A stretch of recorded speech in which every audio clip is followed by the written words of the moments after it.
शास्त्री जी उपनिषद ग्रंथ को भी विज्ञान का प्रतिपादक मानते हैं। उनकी दृष्टि में जैसे सामान्य रूप से ये एक विचारधारा प्रचलित है कि उपनिषदों में ज्ञान कांड है, ज्ञान की चर्चा है, ब्रह्म विद्या है, लेकिन शास्त्री जी ने ये विचार रखा है कि जो उपनिषद ग्रंथ हैं वे भी विज्ञानों के प्रतिपादक हैं। और इसका सबसे बड़ा कारण ये है कि जो जिसको ब्रह्म कहा जाता है वो कैसा है, विश्वातीत है, अखंड है, अद्वय है, निरंजन है, यानी शब्दातीत है, उसको अवांग मनस गोचर है। तो ऐसे अवांग मनस गोचर ब्रह्मात्मा का जो वर्णन है वो शब्द शास्त्र नहीं कर सकता। तो शब्द शास्त्रों में जिस ब्रह्म की चर्चा है वह ब्रह्म कैसा है, खंडात्मा है, यानी उसके अनेक विवर्तों की विविध प्रकार से चर्चा की है। जैसा कि प्रश्नोपनिषद के संदर्भ में हमने देखा था कि प्रश्नोपनिषद प्राणोपनिषद भी कहलाती है, अर्थात उसमें प्राण तत्व की मुख्य रूप से चर्चा थी। ब्रह्म का जो प्राणत्व है या प्राण स्वरूप है उसकी वहां पर मुख्य रूप से चर्चा है। उसी तरह से केनोपनिषद प्रज्ञान ब्रह्म की चर्चा करता है। प्रज्ञान, इसीलिए इसको प्रज्ञान वर्णन परोपनिषद ये संज्ञा भी दी गई है। तो अब प्रश्न ये है कि जो ब्रह्म के विविध विवर्त हैं कितने हैं, तो यद्यपि उन्होंने 18 के रूप में इनकी संख्या गिनाई है, लेकिन जो मुख्य विवर्त है उन मुख्य विवर्तों को आधिदैविक संस्था और अध्यात्म संस्था इन दो भागों में विभक्त करके उसके 7 मूल विवर्त माने हैं। जैसे आधिदैविक ईश्वर संस्था है, इस आधिदैविक ईश्वर संस्था या विश्व संस्था में जो आत्मा के विवर्त है वह मुख्यतः 7 हैं, जिनका नाम है विश्वात्मा, सत्यात्मा, यज्ञात्मा, अधियज्ञात्मा, संवत्सरात्मा, सर्वभूतांतरात्मा और भूतात्मा। इसी तरह से आध्यात्मिक मानव संस्था है, उसमें भी आत्मा के 7 विवर्त हैं, गूढ़ोत्मा, अव्यक्तात्मा, महानात्मा, विज्ञानात्मा, प्रज्ञानात्मा, जीवात्मा और चित्त्यात्मा। अब ये जो केनोपनिषद है उसका संबंध प्रज्ञानात्मा के साथ विशेष रूप से है, और जो ईश्वरीय संस्था में या आधिदैविक संस्था में 7वां भूतात्मा कहा गया था, उस भूतात्मा को पार्थिव कर्मात्मा भी कहते हैं। तो ये जो भोक्तात्मा या भूतात्मा या पार्थिव कर्मात्मा संज्ञा से कहा गया है, केनोपनिषद इसको प्रज्ञान ब्रह्म का बोध कराती है, और प्रज्ञान ब्रह्म का बोध कराकर जो चित रूप ब्रह्म है, जिसको विश्वात्मा, गूढ़ोत्मा, आधिदैविक संस्था में विश्वात्मा और आध्यात्मिक संस्था में गूढ़ोत्मा कहा गया था, उसका स्वरूप कराती है बोध। तो इस तरह से कर्मात्मा या भूतात्मा साधक बनता है, बोधकर्ता बनता है, और उसके माध्यम से प्रज्ञान ब्रह्म का बोध कराते हुए, यानी प्रज्ञान ब्रह्म साधन बनता है, और उसके माध्यम से जो चिदात्मा है, जो साध्य है, उसका बोध कराया जाता है। इस प्रकार केनोपनिषद के 3 तत्व मूल रूप से हो जाते हैं। एक कर्मात्मा, जिसको भूतात्मा, पार्थिवात्मा इस तरह से नाम दिया गया है, दूसरा प्रज्ञानात्मा और तीसरा चिदात्मा। जिस तरह से आदरणीय मिश्र जी और मैडम सरोज कौशल जी ने एक समस्या बतलाई थी कि केनोपनिषद में हमें मंत्र प्राप्त नहीं होते हैं, फिर भाष्य कैसा?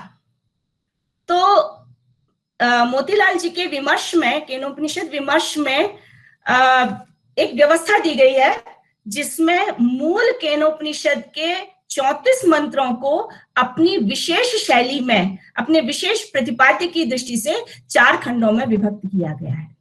यद्यपि मूल केनोपनिषद 4 खंड और 34 मंत्रों में प्रस्तुत है, लेकिन केनोपनिषद के विज्ञान भाष्य में उसका अपने प्रतिपाद्य, जो केनोपनिषद का प्रतिपाद्य है, जिसको प्रज्ञानात्मा और कर्मात्मा या चिदात्मा ये कहा गया है, उसकी दृष्टि से उन मंत्रों को नए दृष्टि से व्यवस्थित करने का प्रयास किया है। जैसे प्रथम खंड है कर्मात्म खंड, इसमें कर्मात्मा, भूतात्मा, पार्थिवात्मा उसकी चर्चा है, यानी जिसको चिद रूप ब्रह्म का बोध प्रज्ञानात्मा के द्वारा कराया जाना है। तो इसके अंतर्गत जो मूल केनोपनिषद है उसके तीसरे खंड के 1 से 12 मंत्र और चौथे खंड के 1 से 5 मंत्रों का समन्वय किया गया है। ये कर्मात्म ब्रह्म का स्वरूप निरूपित करते हैं ये मंत्र। तो प्रथम खंड कर्मात्म खंड है, जिसमें मूल केनोपनिषद के तीसरे खंड के 1 से 12 और चौथे खंड के 1 से 5 मंत्रों का समन्वय है।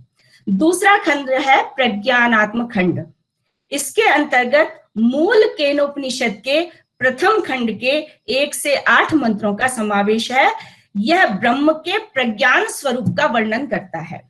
जब हमारी उपनिषद शुरू होती है, यहीं से शुरू, प्रज्ञान ब्रह्म से ही शुरू होती है इसका आरंभ। जैसे मंत्र है, केने शितम पतति प्रेषितम मनः केन प्राणः प्रथमः प्रैतियुक्तः केने शिताम वाचमिमाम वदन्ति चक्षुश्रोत्रम का उदेवो युनक्ति। अर्थात जो ये मन है, यहाँ पर जिस मन की बात की गई है वो प्रज्ञान मन नहीं है, वो इंद्रिय मन है। मन के भी शास्त्री जी ने मधुसूदन ओझा जी का मत का समर्थन करते हुए 3 प्रकार के स्वरूपों की चर्चा की है। एक श्ववसीय मन है, जिसको अव्ययात्म मन कहते हैं, ये उपनिषदों का साध्य है। दूसरा प्रज्ञान मन है, इस मन को साधन कहा गया है। और तीसरा इंद्रिय मन है, जो सुख दुख का भोगता है, जिसका सीधा संबंध कर्मात्मा या देही के साथ है। तो इस तरह से जो सृष्टि के मूलभूत 3 तत्व हैं, मन, प्राण और वाक, उनमें से ये केनोपनिषद मन, प्रज्ञान मन का ही चिंतन करती है, मन का चिंतन करती है और मन के विविध रूपों का चिंतन करती है, और उसको कर्मात्म, चिदात्म इत्यादि रूप से उसका विभाग किया गया है। तो जो पहला मंत्र कहता है केने शितम प्रेषितम पतति प्रेषितम मनः, तो यहाँ पर वो मन इंद्रियात्मक मन है। तो ये इंद्रियात्मक मन किसकी इच्छा से स्फूर्त होकर अपने विषयों के ओर गिरता है, अर्थात जो इंद्रिय के द्वारा विषय प्रस्तुत किए जाते हैं तदाकाराकारित हो जाता है। किसकी प्रेरणा से होता है? किसकी प्रेरणा से प्राण गतिशील होते हैं? वो कौन देव है जो श्रोत्र को, चक्षु को अपने अपने कार्यों में लगाता है? तो वो कौन है? केन के माध्यम से जिसकी जिज्ञासा की गई है वह है प्रज्ञान मन। उस प्रज्ञान मन के विषय में जो चर्चा है वो प्रथम खंड के जो मूल केनोपनिषद है उसके प्रथम खंड के 1 से 8 मंत्रों में की गई है। और प्रज्ञानात्म खंड नाम का जो केनोपनिषद विज्ञान भाष्य का दूसरा खंड है, उसमें इसी का समन्वय, इसी प्रज्ञानात्म खंड ब्रह्म का चिंतन करने का प्रयास किया गया है। तीसरा खंड है चिदात्म खंड। इसके अंतर्गत मूल केनोपनिषद के दूसरे खंड के 1 से 5 मंत्रों का समावेश किया गया है, जिसमें चिदात्मा के स्वरूप का निरूपण हुआ है। चौथा खंड है चिदात्म प्राप्ति उपाय खंड। इसके अंतर्गत मूल केनोपनिषद के चौथे खंड के 6, 7, 8 और 9 मंत्रों का समावेश किया गया है, और वो उपाय बतलाए गए हैं जिनके द्वारा कर्मात्मा प्रज्ञान ब्रह्म से चिदात्मत्व को प्राप्त करता है। यानी प्रज्ञान ब्रह्म साधन बनता है और कर्मात्मा उस चिदात्मत्व को प्राप्त करता है। यही यहाँ पर साध्य है। इसके अतिरिक्त एक मंगल पाठ है, आप्यायन्तु ममांगानि। इसको कहीं तो 5वां खंड कह दिया गया है और कहीं इसको पहले खंड के साथ ही जोड़ दिया गया है। तो कहीं 4, कहीं 5, इस प्रकार के खंडों में ये केनोपनिषद का विज्ञान भाष्य व्यवस्थित है। और यहाँ पर जो विषय है उसका या लक्ष्य है, उसमें कर्मात्मा देही को चिदात्मा नामक परमात्मा से समन्वित करना, ये जो है मुख्य उद्देश्य है। और इसमें द्वार या माध्यम कौन बनता है? प्रज्ञानात्मा बनता है। इसलिए इस उपनिषद को प्रज्ञान ब्रह्म परोपनिषद भी कहा जाता है। और इस संपूर्ण प्रक्रिया में कर्मात्मा कर्मनिष्ठ बना रहे, इस बात का भी ध्यान रखा गया है। तो इसलिए एक जो समस्या कि उपनिषद ज्ञान कांड से संबंधित है, यहाँ पर इस तथ्य को स्वीकार नहीं किया गया है। यहाँ कर्म का भी प्रतिपादन है और देही को, जीवात्मा को कर्मनिष्ठ बने रहने का भी इसमें एक प्रकार से उपदेश दिया गया है। तो अब समस्या ये है, प्रश्न ये है कि ये प्रज्ञान क्या है, प्रज्ञान ब्रह्म क्या है, चिदात्मा क्या है और कर्मात्मा क्या है। संक्षेप में मैं इसके स्वरूप की चर्चा करूं तो प्रज्ञान ब्रह्म कल्पित विचार नहीं है, ऐसा शास्त्री जी का मानना है। इस संदर्भ में वो बहुत से वैदिक प्रमाण उद्धृत करते हैं और जिसमें मनोमय प्रज्ञान ब्रह्म की चर्चा है।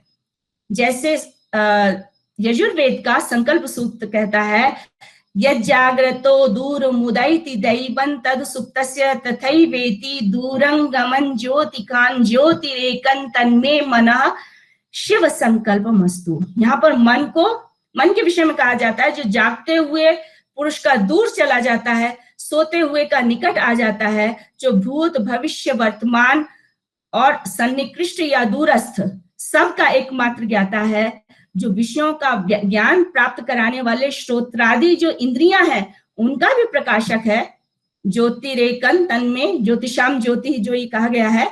तो ऐसा मेरा मन शिव संकल्प से युक्त हो।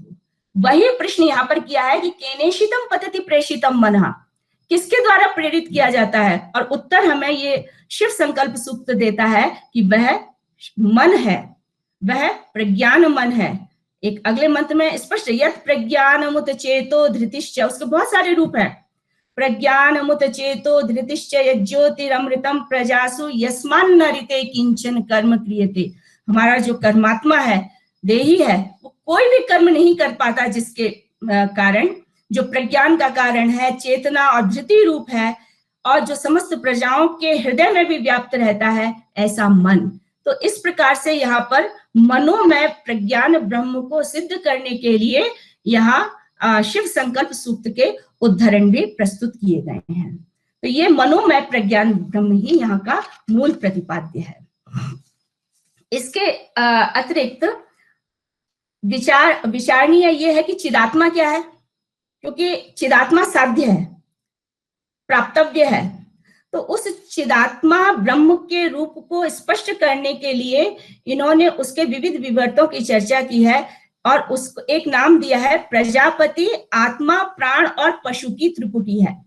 यानी आत्मा, प्राण और पशु ये मिलकर प्रजापति कहलाते हैं, जिसमें आत्मा का संबंध पुरुष विवर्त के साथ है, प्राण का संबंध प्रकृति विवर्त के साथ है और पशु का संबंध विकृति पुरुष के साथ है। तो आत्मा, प्राण, पशु एक त्रिपुटी ये हो गई, पुरुष, प्रकृति, विकृति एक त्रिपुटी ये हो गई, ईश्वर, जीव, जगत एक त्रिपुटी ये हो गई। तो इस प्रकार त्रियात्मक तीन प्रजापति विवर्तों को क्रमशः क्या कहा जाता है, एक को अधिदैवत, एक को अध्यात्म और एक को अधिभूत कहते हैं। तो कौन अधिभूत है, कौन अध्यात्म है, कौन अधिदैवत है, इसके विषय में स्पष्ट करते हुए कहते हैं कि प्रजापति की जो त्रिपुटी आत्मा, प्राण, पशु कही गई थी, उसमें जब प्राण और पशु गर्भित अवस्था में यानी गौण अवस्था में होते हैं और आत्मा प्रधान होता है, तो प्रजापति के इस विवर्त का नाम ही ईश्वर विवर्त है और ये अधिदैवत कहलाता है, अधिदैवत भाव से संपन्न है। दूसरा, आत्मा और पशु जहां गर्भित अवस्था में रहते हैं और प्राण प्रधान हो जाता है, तो ऐसे प्राण प्रधान प्रजापति विवर्त का नाम अध्यात्म भाव निबंधन जीव विवर्त या मानव विवर्त है। और तीसरा, जहां पर आत्मा और प्राण गर्भित अवस्था में हो और पशु प्रधान हो, तो ऐसा पशु प्रधान प्रजापति, उसका नाम ही अधिभूत भाव निबंधन जगत विवर्त है। तो जो ये चिद ब्रह्म है, वह ये चिद ब्रह्म इन सब का समन्वित रूप है। तो उसमें किस प्रकार की स्थिति होती है, तो वो कहते हैं अधिदैवतानुगत ईश्वर प्रजापति में पुरुष नाम से जो प्रसिद्ध है, वह अव्यय रूप आत्म भाव प्रधान रूप से अभिव्यक्त होता है। एक में प्रकृति अक्षर प्रधान बनता है, एक में विकृति अक्षर प्रधान बनता है। तो इस प्रकार अधिदैवत दृष्टि से ईश्वर प्रजापति, द्वितीय जो व्यष्टि, ये सारी अलग अलग व्यष्टियां हैं जिनका समष्टि रूप जो है वो चिदात्मा है। प्रथम व्यष्टि ईश्वर प्रजापति, द्वितीय व्यष्टि जीव प्रजापति, तृतीय व्यष्टि शिपिविष्ट प्रजापति, जिसमें पशु भाव या क्षर भाव की प्रधानता होती है। ये जब तीनों व्यष्टियां मिला दी जाती हैं तो उस समष्टि रूप का नाम है चिदात्मा। और इसके अतिरिक्त एक इन्होंने चर्चा की है देही कर्मात्मा की, यानी ये चिदात्मा तो साध्य हो गया, लेकिन इस साध्य की सिद्धि किसको होती है, इसका बोध करता कौन है? तो कहते हैं भूतात्मा नामक जो देही है या कर्मात्मा है वह इसका बोध प्राप्त करता है। तो उस देही का क्या स्वरूप है, उस कर्मात्मा का क्या स्वरूप है जो चिदात्मत्व को प्राप्त करना जिसका ध्येय है? तो उस विषय में संक्षेप में एक स्थान पर जो मिला है उसके अनुसार ये जो स्थूल शरीर है, स्थूल शरीर भोगायतन, भोक्ता, भोग साधन और भोग द्वार, इन चारों का समन्वित रूप स्थूल शरीर पहला, दूसरा कर्मात्मा, तीसरा प्रज्ञान मन और चौथा इंद्रिय वर्ग, इन चारों के समन्वित रूप का नाम है भोक्तात्मा। यानी जो भोक्तात्मा है वो स्थूल शरीर में इंद्रिय इत्यादि के द्वारा प्रज्ञान रूप मन से कर्मों का भोक्ता बनता है। तो इसलिए स्थूल शरीर, कर्मात्मा, प्रज्ञान और इंद्रिय वर्ग, ये चारों मिलकर क्या कहलाते हैं? भोक्तात्मा, कर्मात्मा या भूतात्मा। इसके लिए वो कठोपनिषद का साक्ष्य प्रस्तुत करते हैं, आत्मेन्द्रिय मनोयुक्तम भोक्तेत्याहु मनीषिणः। ये वो चेतन जो आत्मा, इंद्रिय, मन से युक्त है उसको भोक्ता कहा जाता है। अब प्रज्ञान ब्रह्म के स्वरूप पर आते हैं कि प्रज्ञानात्म स्वरूपानुगत आत्मा का क्या स्वरूप है। जैसा कि हम चर्चा करते चले आ रहे हैं कि प्रज्ञान आत्मा या प्रज्ञान ब्रह्म साधन है और इसी के माध्यम से भूतात्मा चिदात्मा की प्राप्ति करता है। तो ये जो प्रज्ञान ब्रह्म की अवधारणा है वो कल्पित नहीं है, अपितु शास्त्र सम्मत है। तो भाई कौन सा शास्त्र है जो प्रज्ञान ब्रह्म की चर्चा करता है और मनोमय रूप को प्रज्ञान कहता है? तो इस संबंध में ऐतरेय आरण्यक से प्रज्ञान ब्रह्म का उद्धरण जो है वो प्रस्तुत किया गया है, जिसके अनुसार वयम आत्मेति वयम उपासमहे, वो कौन सा आत्मा है जिसका हम सब उपासना करते हैं। कतरह स आत्मा, वह आत्मा क्या है? यहाँ एक जिज्ञासा की गई है और उसके बाद उसके स्वरूप की अभिव्यक्ति की गई है कि देखिए वो क्या है। कहते हैं येन वा पश्यति, येन वा शृणोति, येन वा गन्धान जिग्रति, येन वा वाचं व्याकरोति, येन वा स्वादु विजानाति, यदेतद् हृदयं मनश्चैतत् संज्ञानम् आज्ञानम् विज्ञानम् प्रज्ञानम् मेधा दृष्टिः धृतिः मतिः मनीषा ज्योतिः संकल्पः क्रतुः असुः कामः वशः इति सर्वाणि एतानि प्रज्ञानस्य नामधेयानि भवन्ति। अब ये यदि इन पंक्तियों पर ध्यान दें, ऐतरेय आरण्यक में जिस रूप का स्मरण कराया जा रहा है, येन वा पश्यति, येन वा शृणोति, तो ऐसा लगता नहीं है कि हमें केनेशितम का उत्तर मिल रहा है।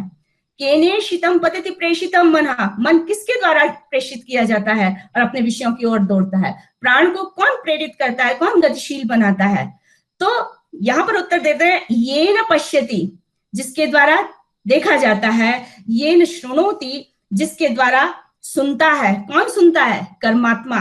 कर्मात्मा जिसके द्वारा देखता है, कर्मात्मा जिसके द्वारा सुनता है, जिसके द्वारा गंध ग्रहण करता है, जिसके द्वारा अपनी वाक को अभिव्यक्त करता है, जिससे स्वाद अस्वाद का परिज्ञान करता है, साधु चास्वादु विजानाति, जो हृदय भाव से संबंधित है, ऐसा मन प्रज्ञानात्मा है, जिसके और भी बहुत से नाम है। वो बहुत से नाम क्या है? उन नामों को गिना दिया है, संज्ञान, अज्ञान, विज्ञान, प्रज्ञान। जब इन 16 नामों पर हम ध्यान देते हैं तो स्पष्ट होता है कि हमारा जो मनस्तंत्र है, जो मनोविज्ञान है, उस मनोविज्ञान के मनस्तंत्र के समस्त रूपों को, जिसमें कल्पनाएं भी आ जाती हैं, इमेजिनेशंस भी हैं, जिसमें स्मृति मेमोरी भी है, जिसमें किसी भी वस्तु के यथार्थ ज्ञान की भी स्थिति है, यानी जो ज्ञानात्मक जगत है उस पूरे ज्ञानात्मक जगत को यहाँ पर प्रज्ञान ब्रह्म के नाम से कहा गया है और उसके अनेक नाम हैं।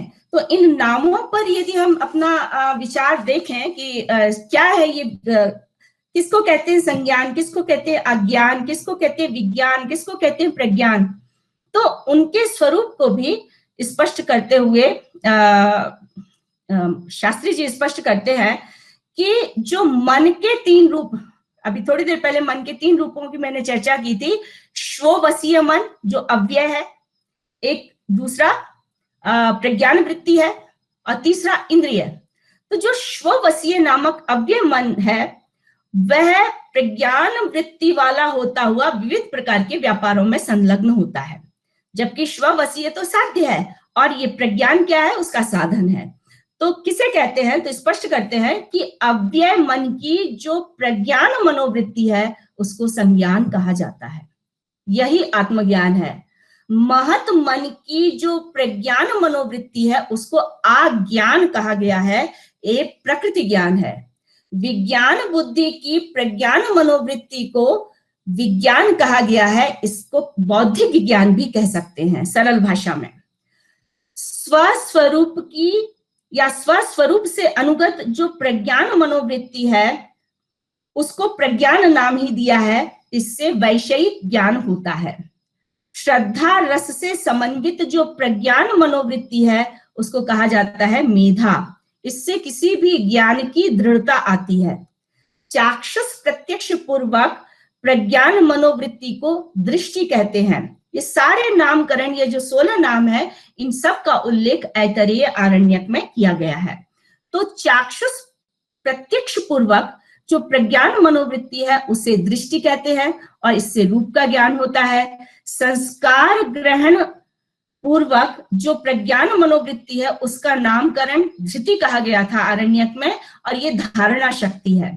मनन व्यापार पूर्वक जो प्रज्ञान मनोवृत्ति होती है उसे मति कहते हैं, ये मनन शक्ति है। मनोनुगत चिंतन जो है वो मनीषा है, ये चिंतन शक्ति है। मनोनुगत इंद्रिय विद्युत, इससे अनुगत जो प्रज्ञान मनोवृत्ति होती है उसको ज्योति कहते हैं, ज्योति। और ज्योति क्या है, चंचलता। जो चित्त में चांचल्य भी आता है वो भी एक प्रकार का ज्ञान साम्राज्य का ही एक भाग्य है, उसका भाग है, उसको चांचल्य को ज्योति कहते हैं। मनोनुगत संस्कार स्मरण स्मृति कहलाता है और इससे स्मरण शक्ति का जो है वो ग्रहण किया जाता है। इंद्रिय मनोव्यापार पूर्वक प्रज्ञान मनोवृत्ति को संकल्प कहते हैं, जिससे विषय का ग्रहण और परित्याग होता है, ये हमारा इंद्रिय मन हो जाता है। बौद्धिक अध्यवसाय पूर्वक प्रज्ञान मनोवृत्ति को क्रतु कहते हैं और ये अध्यवसाय है। संस्कारोक्त अनुगत अर्क प्रज्ञान मनोवृत्ति को असु कहते हैं, जिसको जीवन शक्ति भी कहा जाता है। इंद्रिय जिज्ञासा पूर्वक प्रज्ञान मनोवृत्ति को काम कहा जाता है, जो इच्छा शक्ति है। संस्कार बंधन पूर्वक प्रज्ञान वृत्ति को प्रज्ञान मनोवृत्ति को वश कहते हैं, जो विषयाशक्ति है। इस प्रकार आत्मा का ज्ञान, प्रकृति का ज्ञान, बौद्धिक ज्ञान, वैषयिक ज्ञान, ज्ञान की पुष्टि यानी दृढ़ता, रूप, धारणा, मनन, ये सब क्या है, ये मनस्तंत्र है पूरा, और इन सब का समन्वित नाम है प्रज्ञान ब्रह्म। इसी को आगे और स्पष्ट करता हुआ ऐतरेय आरण्यक कहता है कि एष ब्रह्म, एष इंद्र, एष प्रजापति, एते सर्वे देवा, इमानि पंचभूतानि, इमानि च क्षुद्र मिश्राणि बीजानि, इतराणि चाण्डजानि च जारुजानि, श्वेदजानि, उद्भिजानि च, अश्वाः, गावः, पुरुषः, हस्तिनः, यत् किंचेदेदं प्राणि जंगमंच पतत्रि च, यच्च स्थावरं तत्सर्वं प्रज्ञानेत्रं, प्रज्ञाने प्रतिष्ठितं, प्रज्ञानेत्रो लोकः, प्रज्ञा प्रतिष्ठा, प्रज्ञानम ब्रह्म। कि यहाँ पर जो चराचर जायमान है, जिसके लिए शिव संकल्प में कहा था कि यद पूर्वम यक्षमंतः प्रजानाम, प्रजानाम जायमान, तो ब्रह्मा से लेकर स्तंभ पर्यंत, तृण पर्यंत जो कुछ भी है उस सब का ग्रहण इस अनुच्छेद में कर लिया गया है। इसमें चारों प्रकार के शरीर, जो अंडज, जरायुज, स्वेदज, उद्भिज, उनके उदाहरण के रूप में गाय, अस्थि इत्यादि की, फिर पतत्री यानी पक्षी, स्थावर, ये सब क्या है? प्रज्ञा नेत्र है, प्रज्ञा से समन्वित है, इसलिए प्रज्ञानम ब्रह्म, ये सब क्या है? इसी सब को मिलाकर कहा जाता है प्रज्ञान ब्रह्म। प्रज्ञान ब्रह्म की जिसकी चर्चा जो इस प्रज्ञान परोपनिषद का मुख्य विषय है, वो क्या है? इस ऐतरेय आरण्यक के उद्धरण के माध्यम से स्पष्ट करने का प्रयास किया गया है कि इसमें है कि जो भी चराचर है उसमें प्रज्ञान होता है। हाँ मैडम, समय की सीमा खत्म हो गई है, बस मैं अपनी बात समाप्ति कर रही हूँ, क्योंकि तो इस प्रकार प्रज्ञान ब्रह्म हमारा मनस तंत्र पूरा है। उस मनस तंत्र को जागृत करते हुए केनोपनिषद देही कर्मात्मा को चिदात्मा, जो कि इस चराचर जगत में जो हमने व्यष्टियां गिनाई थी उनकी समष्टि रूप है, उसको प्राप्त होता है, जिसको प्राप्त करने के बाद अमृतत्व की सिद्धि हो जाती है और पुनः उसका इस लोक में लौटना नहीं होता है। जैसे कि केनोपनिषद का दूसरा मंत्र कहता था, श्रोत्रस्य श्रोत्रम मनसो मनोयद वाचोह वाचम सौ प्राणस्य प्राणः चक्षुश्च चक्षु अतिमुच्य धीरा प्रेत्य अस्माद लोकाद अमृता भवन्ति। अर्थात इस प्रज्ञान ब्रह्म को जानकर देही जब उस चिदात्मा को जान लेता है तो अमृतत्व की प्राप्ति हो जाती है, फिर कुछ जानना शेष नहीं रह जाता। फिर प्रेत्य यानी इस लोक से गमनानंतर पुनः उसका लोक में आगमन नहीं होता है। इसी के साथ मैं अंतिम एक बात रखते हुए अपनी बात समाप्त करती हूँ कि केनोपनिषद के तीसरे खंड में एक आख्यायिका आई थी जिसमें देवों के एक कोई यक्ष प्रकट होता है और उसके सामने इंद्र, वायु और अग्नि ये सब पराजित हो जाते हैं। तो यहां पर ये स्पष्ट हो जाना चाहिए कि वो यक्ष क्या है। वो वास्तव में वो यक्ष यही प्रज्ञान है। सामान्य रूप से इंद्र जो है वो वायु, अग्नि, इनका तो अध्यक्ष हो सकता है, तो उनका अध्यक्ष होने के कारण उसको हम इंद्रिय मन तो कह सकते हैं, लेकिन जो प्रज्ञान मन है वो यक्ष है और विराट है। समस्त चेतनाएं जिसमें समाहित हो जाती हैं, तो वो प्रकट होता है और इंद्र के आते ही वो गायब भी हो जाता है और हेमवती प्रकट होती है। ये हेमवती क्या है? ये हेमवती ब्रह्म विद्या है और ये ब्रह्म विद्या उस प्रज्ञान ब्रह्म के रूप को स्पष्ट करते हुए चिदात्मा के रूप को जब स्पष्ट करती है तो इंद्र को भी वास्तविक रूप बोध हो जाता है कि मेरी शक्ति मेरी नहीं है, किसी और की है। और अग्नि वायु को भी ये विदित हो जाता है कि हमारे में जो शक्ति आ रही है वो किसी अन्य की है। तो जो ये यक्ष है वही प्रज्ञान है, जैसा कि श्रुति भी कहती है, यद पूर्वम यक्षम अंतः प्रजानाम, यानी प्रजा में ब्रह्मा से लेकर स्तंभ पर्यंत में उनके अंदर जो कौन है? यक्ष है, विद्यमान है। वो क्या है? ऐसा मेरा मन शिव संकल्प युक्त हो। तो ये यक्ष उसी प्रज्ञान ब्रह्म के लिए आया है। यक्ष का अर्थ होता है ई धन अक्ष, ई इंद्रियों को कहते हैं, इंद्रियों के अधिष्ठाता देवों को कह सकते हैं, और उनका भी जो अध्यक्ष है, उन पर जिसका नियंत्रण है, ऐसा ये प्रज्ञान ब्रह्म इस केनोपनिषद का मुख्य प्रतिपाद्य है।